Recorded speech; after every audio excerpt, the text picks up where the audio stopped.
Good day mga kasaka, panibagong araw, panibagong video, panibagong vlog at panibagong update na naman. So, isang malamig na umaga sa bawat isa. Maraming salamat sa mga bumabalik-balik at nanonood ng ating mga video. Kakauwi ko lang at sobrang lamig at sobrang tuloy-tuloy ang ulan at siguro natutunaw yung yelo sa Mount Everest. Pero hindi yan yung dahilan natin bakit tayo nag-vlog. Siyempre, update ko kayo ng aking backyard farm. Pero bago ang lahat, please don't forget to like, subscribe, and hit the notification bell para update tayo sa mga ginagawa kong video update. Alright, so siyempre, lagay natin yung ating sombrero.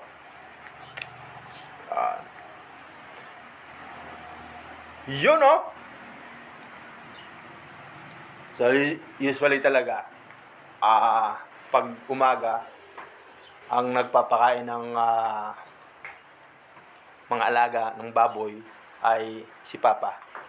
Pero dahil nga laging maulan at malamig, tignan natin. Yun! Hop! Hop! Ay, So, yung babuyan namin ay dito lang sa likod ng aming bahay. Kaya nga backyard. So, ayan. Marumi pa. At, yan, unfortunately, unfortunately talaga. So, ibig sabihin, hindi pa nagpakain yung papa ko. Siyempre, ako magpapakain ito. So, pag ganitong maulan, at ang kawawang-kawawa talaga dito ay ang aking mga alagang kambing. Ayan. So, sa mga nakakaalala, ayan, si Osang, ang aking pinakamatandang kambing. Nanganak na ulit siya. At si Priscilla ay hindi ko sure kung buntis. So, dahil wala na silang biik, ayan, so nilalagay ko muli dito yung ating mga kambing.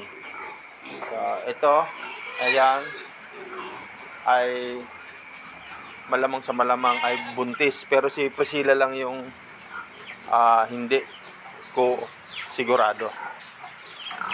At ito naman yung mag-ina ay sure na rin na buntis. So syempre, bago ako magpakain at bago ako maglinis, papakita ko sa inyo muli ang aking mga Rhode Island Red. So, pinapakain ko dito ay ayan, kung ano yung kinakain ng aking mga baboy. So, yun, sige. At pakainin ko na, lagyan ko na sila ng pagkain nila bago ko sila linisan.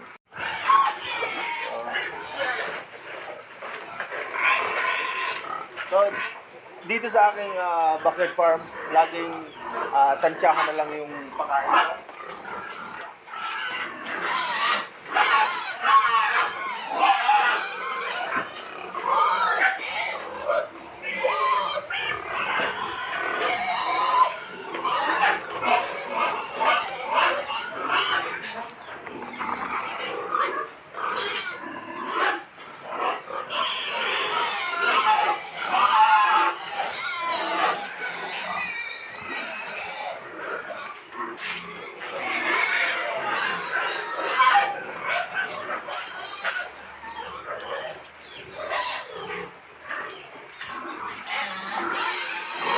So ito, sino kaya makakahula nito?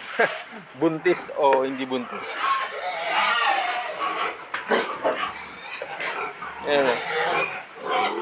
So pag nanganak siya ngayong January, end of January, buntis siya. So kung hindi siya manganak, edi hindi siya buntis.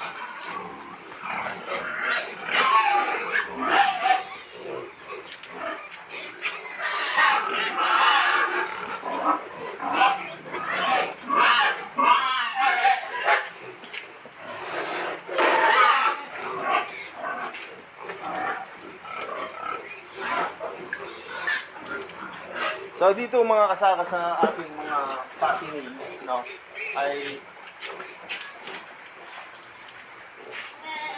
tansyahan na lang yung pakain dito.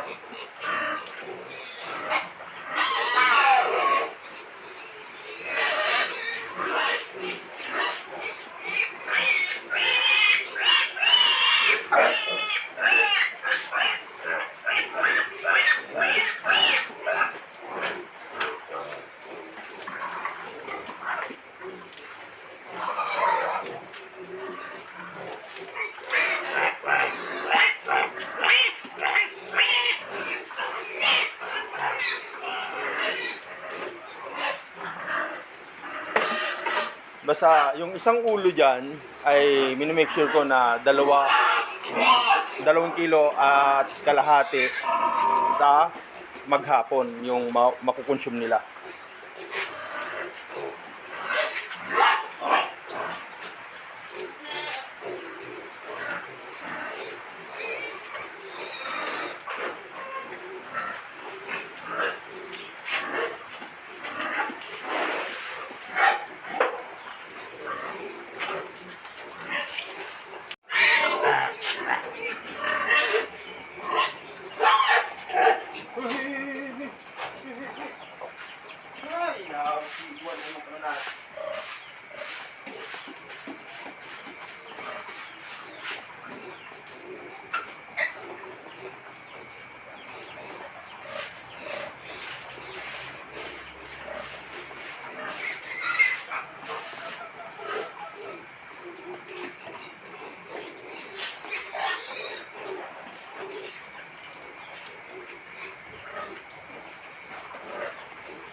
Yan ang pinaka-importante lang sa ating mga biik ay dapat regular ang purga at hanggat maaari maglagay tayo ng vitamin. Dito naman po sa ating huling inahin, ayan, ay nagpapakain ako dito yung matatapos na yung lahat. Lampas 1 week na yung pagkawalay ng ating mga biik. So dapat ang ating inahin 5 araw pagkawalay ay dapat naglalandi na. Pero itong ating inahin na to ay walang sinyalis ng paglalandi, kaya ini-stress natin siya.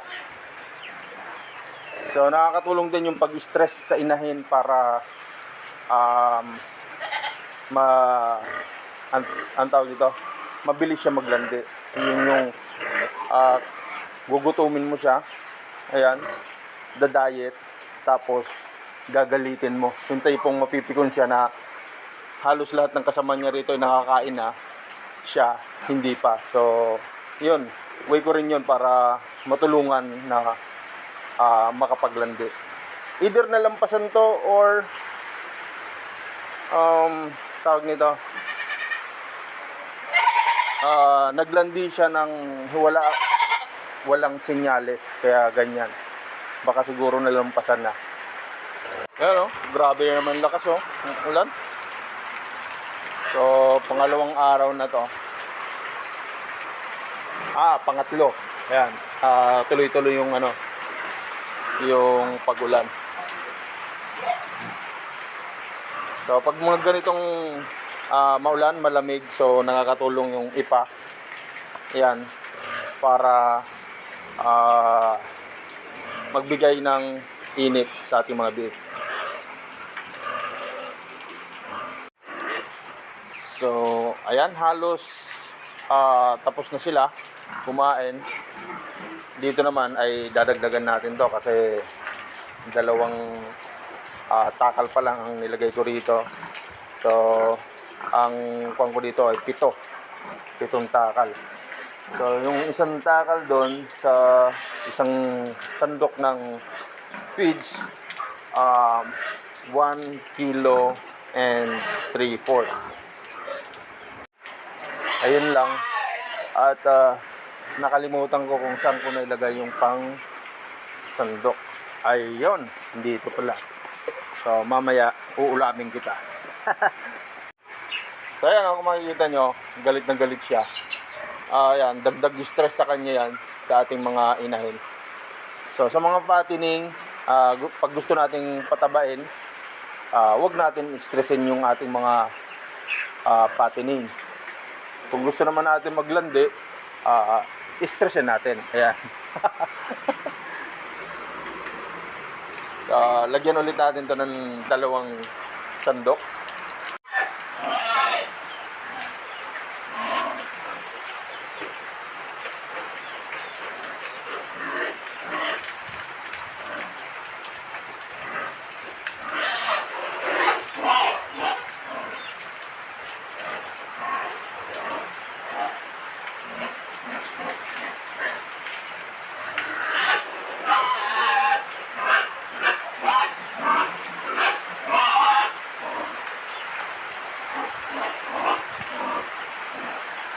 So, kita nyo mga kasaka. Galit na galit siya. Stress siya, oh.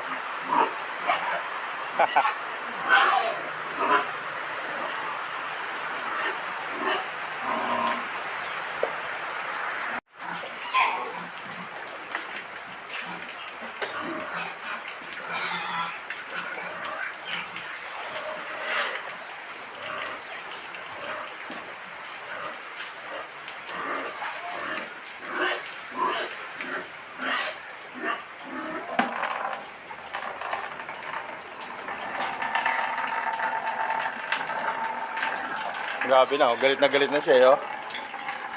Ay! So, syempre, hindi natin titiisin yan. Ayan, bigyan na natin.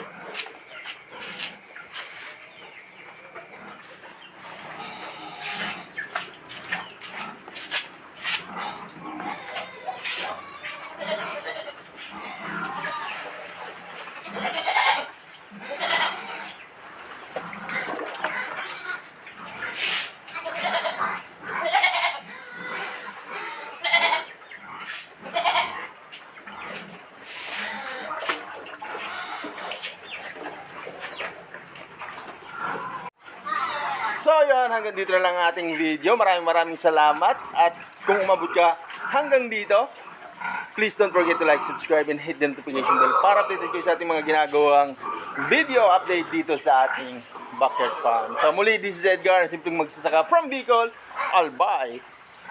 Laging tandaan, simpleng pamumuhay, masaya ang buhay. I-claim mo, araw mo to, buwan mo to, taon mo to. Cheers guys! Ingat lagi and